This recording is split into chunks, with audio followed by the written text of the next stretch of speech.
بس ہے۔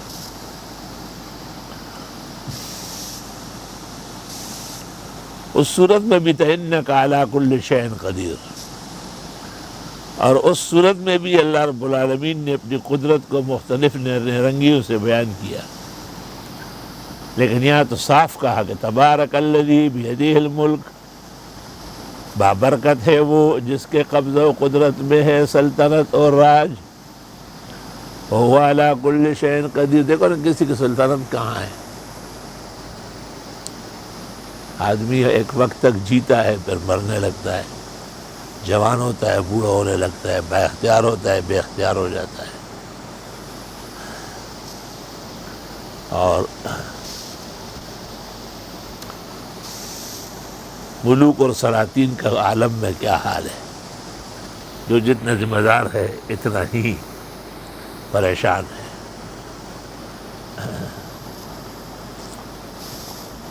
وے کلمری پلگو کلمری پڑیر خواڑ او کل سزی پنور او کلری دی پساڑ، سوک دل تران لگے ٹولو جڑ نئے پکلار دیواڑ نزاڑ۔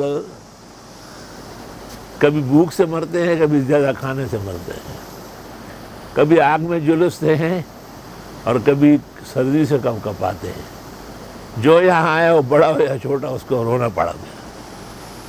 کلا پنور سزی کل ریگ دی پساڑ او کلمری للگے کلمری پڑیر خواڑ او نئے پکلار دیواڑ او نزاڑ، سوک چ دل ترال لگے ٹولو اجاڑ۔ اللہ شیخ القرآن مولانا محمد طاہر پنجپیری رحمہ اللہ اور ان کے اعوان کو اس طرح کے عجیب و عجیب اشکالات ہوئے ہیں کہ وہ یہ کہتے ہیں کہ یہ کہنا کہ فلاں برکتوں والا ہے جائز نہیں ہے، اور برکات تو صرف خدا میں ہے، حالانکہ عجیب بات ہے۔ اِلَى الْأَرْضِ الَّتِي بَارَكْنَا فِيهَا، زمین میں ہم نے برکتیں ڈالی، وَجَعَلَنِي مُبَارَكًا أَيْنَمَا كُنْتُ، عیسیٰ علیہ السلام کہتے ہیں میں برکتوں والا ہوں۔ پیغمبر کہتے ہیں کہ جو امت سویرے کام کرے اللہم بارک لامتی فی بکورہا، کہ اللہ ان کے ساتھ برکت ملا دے۔ اور حضرت صلی اللہ علیہ وسلم کے صحابہ نے ابو بکر صدیق کو کہا کہ ما ہی باول برکتکم یا آل ابی بکر، تب تم کو نقصان پہنچا ہے اور پریشانی پیش آئی ہے تو اللہ نے تمہارے فائدے اور امت کی مصلحت کے لیے اس میں برکتیں ڈالی۔ تو شیخ القرآن مولانا محمد طاہر صاحب پنجپیری نور اللہ مرقدہ اور ان جیسے ان کے اعوان، ان کے بعض تعبیرات پر ہمیں بڑی حیرت ہے اور بہت حیران ہے کہ قرآن کریم کے یعنی محکم اور محقق قسم کے تاکیدات کی خلاف ورزی ہو رہی ہے۔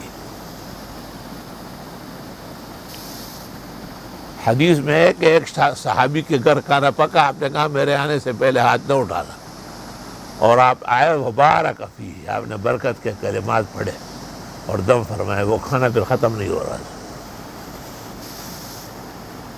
اور ویسے بھی ابن الجزری نے حسن حسین میں نقل کیا ہے کہ وبا اور تکلیف کے وقت یا پریشان حالوں سے میل ملاپ کے وقت بسم اللہ وعلی برکت اللہ مفید ہے۔ اور حدیث شریف میں ہے کہ تم یہ نام مت رکھو گے فلاں برکت اللہ، کل مر جائے گا تو کہو کہ خدا کی برکتیں ختم ہو گئی، اللہ تعالیٰ کی برکت ہے تو ہمیشہ رہے گی۔ ترمذی شریف اسامی قبیحہ۔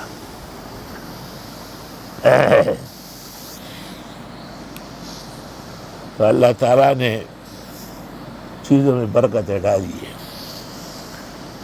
بابرکت ہے وہ جس کے قبضہ و قدرت میں سلطنت، اللہ اللہ، اور وہ واقعی قادر ہے۔ بھائی ٹھیک ہے، جس کے قبضہ و قدرت میں سلطنت ہے وہ تو ہے ہی بابرکت، اور اس جیسے تو کوئی اور ہے ہی نہیں۔ لم یلد ولم یولد ولم یکن لہ کفوا احد۔ لیکن کیا اللہ تعالیٰ کے دینے سے یا پیغمبر کے دینے سے کسی میں برکت آتی ہے؟ نہیں، تو شریعت موجود ہے۔ اس سلسلے میں بعض مشائخ قرآن کی تعبیرات انتہائی افسوسناک اور مستبعد عن الفہم ہے۔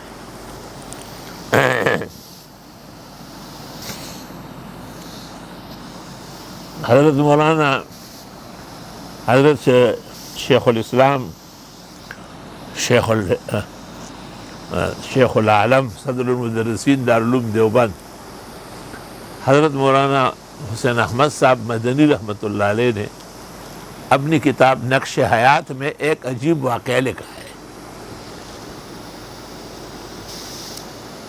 کہ حضرت شیخ الہند رحمۃ اللہ علیہ جو سب کے شیخ محور اور مسند الاسانید تھے، ان کی خدمت میں محتمم اعلیٰ مولانا محمد احمد صاحب جو حضرت اقدس حجت اللہ علی العالمین مولانا محمد قاسم نانوتوی کے بہت ہی لائق فائق صاحبزادے دارالعلوم دیوبند کے منتظم تھے، انہوں نے اس بات کا اظہار کیا کہ اگر کسی طریقے سے مولانا انور شاہ صاحب کشمیری، مولانا حسین احمد مدنی، مولانا محمد سہول صاحب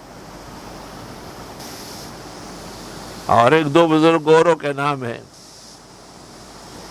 مولانا مناظر حسن گیلانی، یہ حضرات اور اداروں میں پڑھانا چھوڑ کر دارالعلوم دیوبند آئے اور ان کا درس صرف دیوبند میں ہو تو دیوبند علمی مقام پر بہت زیادہ بلند ہو جائے گا۔